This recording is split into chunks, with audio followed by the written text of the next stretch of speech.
જય માતાજી। જે પણ જયરાજસિંહભાઈ હોય આપણા મોટા વડીલ ભાઈ છે, પણ આમાં જો સમાધાનની વાત આવશે તો આમાં કોઈની આ વખતે કોઈની માન મર્યાદા રાખવાની નથી થતી, બરાબર છે?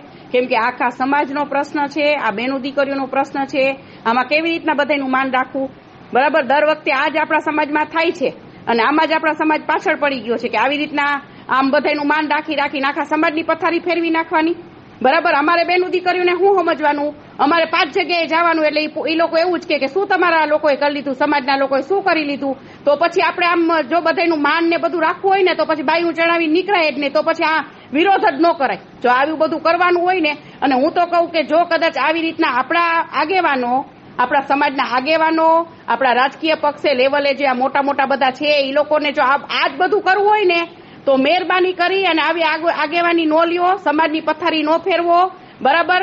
ઈ કોઈને કઈ ફેર નથી પડતો, આમાં બીજો વટલો સમાજ આમાં હેરાન થઈ જાય છે।